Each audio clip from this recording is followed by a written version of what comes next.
So what? Andito na po yung gagawin natin, Rosie. Ayaw mo pa start. Bago na daw yung CDI. I-check natin papakabit ko muna yung battery. So yung ginawa ko na SkyDrive, guys. Nang dahil lang dito sa wire na to, nakabili sila ng ECU 5000 SkyDrive FI. So tingnan nyo, buo pa yung katawan niya, pero yung loob niya marupok na yung wire. So hindi na troubleshoot ng maayos, kaya bumili sila ng bagong ECU. So goods na po yung SkyDrive na ginawa ko. So ayan na, try natin ito paanda rin. I-test muna natin ang battery kung may karga. So gamit tayo ng multi-tester.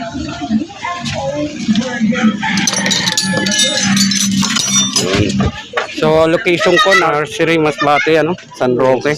Kung sino gusto magpapagawa. Positive, negative, lagay mo. Tingnan natin kung may karga ang battery. Yung pula, sa pula rin. Tingnan natin kung yun 13.25 may supply. Goods ang battery natin. So baklasin muna ito. Checking natin yung bago pala yung susi ginamit nila. So yung ginagawa natin Gala Gala Rosie. Yan medyo magulo na ang wirings. So ilagay natin yung battery para kung pa-startin natin pag umandar. So ibig sabihin goods po yung supply ng papuntang CDI. So ikabit rin natin yung starter relay. Saksak mo to. Yan. So start up CDI. Lagay mo CDI. Ito.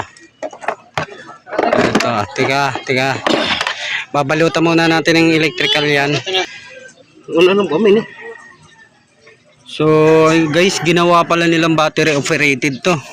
Dito muna tayo, ignition. Hahanapin natin ignition. Ito ignition, black yellow sa Rosie. Lalagay natin ignition. Yan. Ignition. Ito winawirings ko pa yung niya. Sa battery operation. Ang yun boss, yung pagka yung sa maga, di ba, ngayon, o kinabukasan, mahirap ng panda rin. Para walang kuryenteng mano. Sige, gagawa natin. Titingnan natin kung anong pinaka-trouble nito. Ang tumingin ng mekaniko, 3 mekaniko na kamanayan. Pinalitan ng kung yung... Ito, battery. Lagay natin. Battery. Ground, sorry. Ground. And then... hanapin natin yung positive. Ito positive. Pulser. Ito pulser na red, red white. Pulser po yan.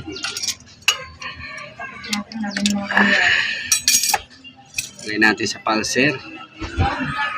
Sakali pang-apat, baka sakaling tumino na. Pulser. Ito, lagay natin pulser, pulser, and then parang wala siyang kuryente, pero pagka ilagay mo na ito, may kuryente naman.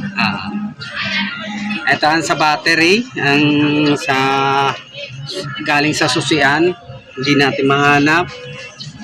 Asan na yun? Wala. Maghahanap tayo ng supply. So gagawin muna natin, sa battery muna tayo kukuha dito. So andito na positive, dinaan ko muna sa fuse box natin Ito, makikita nyo, supply. So, lalagay na natin yung CDI. So, ang nangyari, wala tayong makuha ang supply dito galing dito sa baba na galing sa susian. Pero gagawa na lang natin yan panibagong wire para dito sa susian para mag-battery operated na siya. So, goods na po yan, Ayan So, try na natin for start. Teka, nasa na yung ignition coil? Ignition coil, try natin kung may kuryente.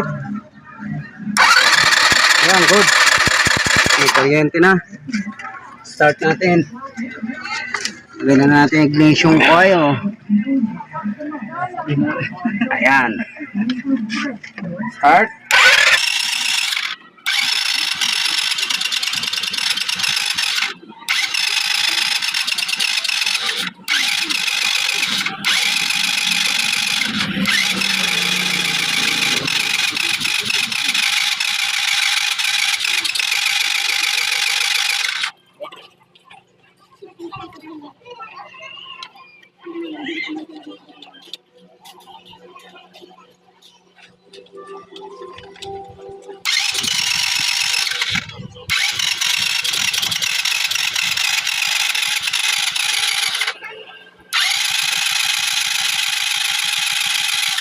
Try muna natin tune up. So, gawin muna natin yung tune up kasi parang walang compression. Lambot yung ikik. Tune up. Lambot lang. So, pull out muna yan. Ini, 100. Tangka sana yun yung battery. Ako na. So, goods na po yung natin, yung kuryente sa battery operated natin. So, ginawa na natin paraan na mag-battery operated yung itong motor na to para magkaroon ng supply ang ignition coil. Goods na po sa kuryente. So ang titingnan ko naman dito yung tamang clearance ng ating barbula, baka tukod to kaya hindi nila mapatino. Yan, ilagay mo sa timing. Hanapin mo yung tanggalin mo yung cover na yan. Ito. Screw lang yan. Ini. Ayan, plastic na yan. May screw yan. Ito, dito mo tanggalin. Ito. Wag na. Dito na lang. Dito, sipatin mo dito, boy. Sipatin mo yan. That screw. Ayan yung may-ari, Pangilan ako, boss? Tatlong mekaniko na yung bumira, hindi madali. So, baka pang-apat rin ako na hindi makadali nito, ha.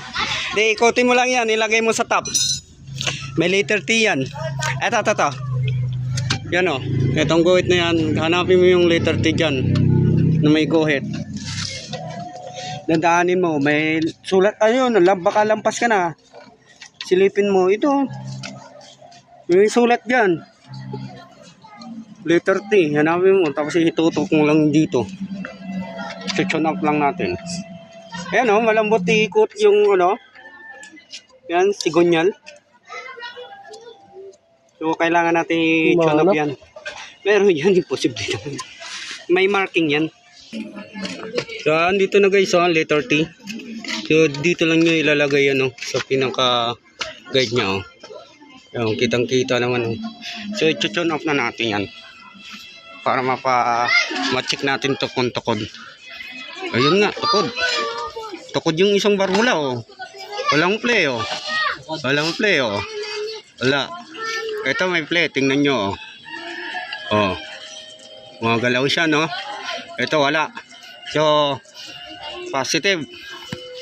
Ayaw mag-start dahil tukod yung barbula. Kasi pag once na tukod to, di mo talaga yung mapapatino. So, gamit ka lang ng back rings.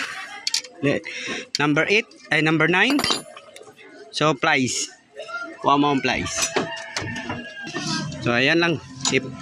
Lalagyan lang natin siya ng play, Ayan, Ayan, makikita nyo, may play na, goods na po yan, Ayan, may play. Makikita nyo, gumagalaw, Kaya pala kahit ilang mekaniko ito tumingin Hindi mapatino, Hindi mapatino. Ayan. Hindi pa. Kailangan kasi, kahit may kuryente yan, so, ito na guys, may play na. Tatakpan na natin yan para mapa-start na natin. Lagay yung mga bolt. Yan ang helper ko ngayon. Si Boy. So, kanina marami akong ginawa. Ito pa nga, hindi ko pa natatapos kasi nga may problema rin siya. Yung cylinder head niya, sira yung valve guide, yung sa exhaust valve. So, papalitan po yan kasi sobrang usok dyan dumadaan. So, baka bukas pa yan magagawa. So kung hindi pa rin natin madala sa tune up, hindi pa rin siya umi-start. So kailangan natin i-top overhaul siya. Kasi duda ako singaw ang barbula nito. Ganito lang mga ugali sa mga Rossi. Sa mga ano. Pero pag nadali natin to, sure ball po, under po yan. Pag tune up lang yung problema kung di sigaw ang barbula. So ayan na, malapit na. So lalagay na natin yung battery terminal para ma-push start na natin. So ito. Ba't may bato ka dyan, pre? Ah, May bato. yung Pangkalso? hindi, yung ano dati dito sa may tumatama yung tatata. Ah, yun po. Pinupok kong ganun para Hindi na to tumama dito. dito dati tumatama yan eh. Sa ano, mapler. Ginawa ko, pinaayos ko, pinadiretso ko. Dati nakapayos yung ganun eh. Oo, kaya pala may bato ka. Pangkalso, alin kakalso. Akala ko pangalso eh. Pero So, ayan. pangkalso. Okay na. Alexus. Eto. Ayun na natin. So, walang masasagay dyan sa ano? Dito. Walang sasagiin dyan. Sige, try na. Start. Ayan. Ayan, dali na, no? Huwag mo masyado bihitan. Pero, up. Tika. Yung pala, nalaglag yung ano, sa ignition coil wire. Ayan. High tension wire. Nadali na, tanggal. O, sige, start. Yun. Ano? Basic. Ayun, nadali. Oh, di ba? Ganun lang. Tune up lang. Kung ano-anong ginawa. Di ba, boss? Maraming binago dyan eh. Maraming pinutun eh. Ayan na. Smooth. So, gagawin ko lang yan. I-clear ko na lang yan. Gagawa natin. So, yung dating CDI nito, boss, wala na? Nandito, ayaw ko kung tinabit. Yung sabi, sirado eh. Okay yun. Kasi, hindi naman yung kuryente ang problema eh. Ang problema, tune up eh. Original pa pala yung Original yun. Sayang ano. Ganon yun. Dapat sa mga mekaniko natin dyan, ano lang, hindi naman ako nagsasabi na magaling ako. So sa akin lang, i-clear talaga natin na tama yung sira ng ating sasakyan. So yun. Sana may natutunan kayo, no? So, paano mag battery operated, paano natin i-clear, paano natin malaman kung saan ang sira. So ayan, kung na po ano.